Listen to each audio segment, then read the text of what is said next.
بسم اللہ الرحمن الرحیم الحمد للہ رب العالمین والصلاة والسلام علی محمد وآلہ الطاہرین سیما بقیت اللہ اللہم اجل ولیک الفرج۔ موضوع سخن جو ہے وہ کتاب شریف غیبت نعمانی 13واں باب ہے، اور اس حوالے سے ہم 22ویں حدیث کے آخر میں تھے۔ 22ویں حدیث جو ہے وہ امام قائم علیہ السلام کے ظہور سے پہلے جو حالات ہیں ان کی طرف اشارہ کر رہی ہے۔ تقریباً یہ آخری حصہ تھا جو ہم نے بھی پڑھنا تھا، پھر اس کے بعد آتے ہیں 23 نمبر حدیث پہ۔ اس میں مولا جو ہیں وہ جناب ابو حمزہ کو فرما رہے ہیں کہ لا یقوم القائم الا علی خوف شدید۔ امام قائم کب قیام کریں گے؟ جب دنیا کے اندر شدید خوف و ہراس پھیلا ہوگا، یعنی امام کے ظہور سے پہلے کے جو ہیں وہ حالات کو بیان کر رہے ہیں۔ اور اس کے بعد فرماتے ہیں کہ وَزَلَازِلَ، زلزلے ہوں گے، وَفِتْنَةٍ، مختلف فتنے جو ہیں وہ لوگوں میں پھیلے ہوں گے، وَبَلَائِن، اور اس کے علاوہ مختلف مصیبتیں بلائیں جو ہیں وہ پھیلی ہوئی ہوں گی کہ یصیب الناس، لوگ گرفتار ہوں گے ان فتنوں میں، ان بلاؤں اور مصیبتوں میں۔ اس کے بعد فرماتے ہیں کہ وَطَاعُون، اور یہ سفید موت جیسی وبا، جیسے ابھی ہم نے کچھ عرصہ پہلے کورونا کو دیکھا ہے، اسی طرح کی جو بیماریاں ہیں ان کو پہلے زمانے میں کہتے تھے طاعون۔ طاعون جو ہے وہ لوگوں میں پھیلے گا۔ اس کے بعد فرماتے ہیں کہ وَسَيْفٍ قَاطِعٍ بَيْنَ الْعَرَبِ، عربوں کے اندر جو ہیں وہ تیز دھار تلوار جو ہے وہ چل رہی ہوگی، مطلب جو ہے وہ جنگیں ہوں گی۔ وَاِخْتِلَافٍ شَدِيدٍ بَيْنَ النَّاسِ، لوگوں میں بے پناہ اختلاف ہوگا، دھڑے بندیاں، گروہ بندیاں، اور ایک دوسرے کے خلاف جو ہے وہ کام کر رہے ہوں گے لوگ۔ اسی طرح فرماتے ہیں کہ وَتَشَتُّتٍ فِي دِينِهِمْ، اور اپنے دین کے حوالے سے لوگ جو ہے وہ متفرق ہوں گے، یعنی دین جو ہے ان کے اندر وحدت پیدا نہیں کر پائے گا۔ دین کے اندر پھر نئی نئی توجیہیں، نئی نئی تشریحیں اور نئی نئی آراء سامنے آئیں گی، اور لوگ جو ہیں وہ مختلف فرقوں میں، گروہوں میں تقسیم ہو جائیں گے۔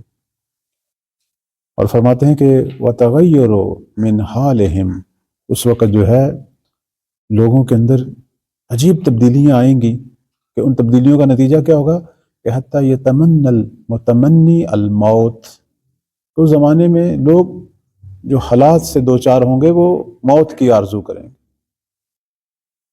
صباحاً و مساء، صبح و شب۔ کیوں؟ فرماتے ہیں کہ من اعظم ما یرا من قلب الناس، دیکھیں گے کہ اتنی وحشت ہے کہ لوگ جو ہیں وہ ایک دوسرے کو چیر پھاڑ رہے ہیں، جیسے کتے چیرتے ہیں اسی طرح لوگ ایک دوسرے کو چیر پھاڑ رہے ہیں، یعنی لوگ کتوں کی مانند ہوں گے۔ وَأَكْلِ بَعْضِهِمْ بَعْضًا، بعض کو کھا رہے ہوں گے، ان کے مال کو کھا رہے ہوں گے، ان کی ناموس پہ حملہ ہو رہا ہوگا، جس طرح کے ہم حالات دیکھ بھی ہیں۔ اس کے بعد فرماتے ہیں کہ وَخُرُوجُهُ، اور ہمارے جو قائم ہیں وہ خروج کریں گے، اِذَا خَرَجَ عِنْدَ الْإِيَاسِ وَالْقُنُوطِ، کب ہوگا ان کا خروج؟ اس زمانے میں ہوگا کہ جب لوگ مایوس ہو چکے ہوں گے، کوئی امید ہی باقی نہیں رہے گی۔ اس کے بعد فرماتے ہیں کہ فَيَأْتُوبَ لِمَنْ أَدْرَكَهُ، بشارت ہو اس کے لیے جو قائم کو دیکھے، جو قائم کو پائے اور اس زمانے کو پائے۔ وَقَانَ مِنْ أَنصَارِهِ، اور اس شخص کے لیے بھی بشارت ہو جو قائم کے ناصروں میں سے قرار پائے۔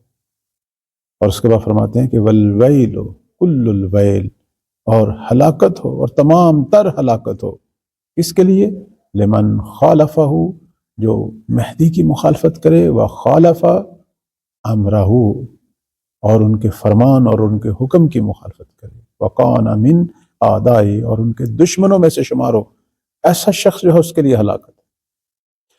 ثم قال، اور اس کے بعد فرمایا کہ یقوم بامر جدید، مہدی جو ہیں وہ ایک نئی روش سے، ایک نئی سنت، ایک نئی سیرت کے ساتھ جو ہے وہ لوگوں کے اندر آئیں گے۔ سنت جدیدہ، نئی روش ہے، نیا امر ہے۔ جیسا کہ میں نے عرض کیا کہ مولا جب حکومت قائم کریں گے، لوگ کہیں گے ایسی حکومت کی کوئی مثال ہی نہیں ہے۔ وعلیکم السلام۔ لوگوں کے جس طرح مولا امور نمٹائیں گے، جس طرح امور ان کے حل کریں گے، لوگوں کو ایک جدید امر، ایک جدید دنیا نظر آ رہی ہوگی۔ وقضاء جدید، سنت جدید ہے، سیرت جدید ہے، ایک حاکم کی سیرت کہ جو اس سے پہلے کبھی نہ دیکھی گئی نہ سنی گئی۔ مثلا جیسے میں نے عرض کیا کہ مولا نے البتہ فرمایا کہ میں اپنے دادا علی علیہ السلام یا پیغمبر اسلام، بلکہ ایک ہی سیرت ہے مولا علی کی اور پیغمبر کی، میں ان کی سیرت پہ چلوں گا۔ تو وہ سیرت جو کتابوں میں پڑھی گئی، آج تک پریکٹیکل دنیا میں کہیں دیکھی نہیں گئی تھی، آج تک عملی زندگی میں لوگوں نے ایسی سیرت کسی حاکم میں نہیں دیکھی تھی، وہ مہدی کے وجود میں جب وہ حاکم بنیں گے اس سیرت کو دیکھیں گے۔ وقضاء جدید، اور ایک نئی قضاوت کے ساتھ فیصلے لوگوں کے کریں گے، اس طرح کریں گے کہ حق حقدار تک پہنچے، اور وہاں جھوٹی گواہیاں نہیں چلیں گی، وہاں جج خریدے نہیں جائیں گے، گواہ خریدے نہیں جائیں گے، مظلوموں کو ان کا پورا حق ملے گا، ظالموں کو ان کو مکمل سزا ملے گی۔ ایسا نظام قضاوت جو ہے میرے مولا لائیں گے۔ فرماتے ہیں کہ العرب شدید، عربوں پر بہت سخت گیر ہوں گے۔ لیس شانہ الا القتل، اس وقت عربوں کے حوالے سے مولا کی ایک ہی سیرت ہوگی کہ ان کو مارا جائے۔ البتہ میں نے پہلے بھی عرض کیا تھا کہ یہاں وہ عرب مراد ہیں جو ظالم ہیں، جو مولا کے مد مقابل قرار پائیں گے۔ ولا یستتیب احدا، کسی ظالم کی توبہ قبول نہیں ہوگی۔ یہاں مراد عام لوگ نہیں ہیں، حتیٰ عام گناہگار لوگ مراد نہیں ہیں۔ بعض دفعہ ہمارے ممبر سے عام لوگوں کو ڈرا دیا جاتا ہے، نہیں، وہ مراد نہیں ہے، ان کو تو ہدایت دی جائے گی۔ ہاں، ان میں سے وہ لوگ جو ظالم ہیں، جو جنایت کار ہیں، جنہوں نے لوگوں کے حقوق کو پامال کیا، اسے سزا دیں گے۔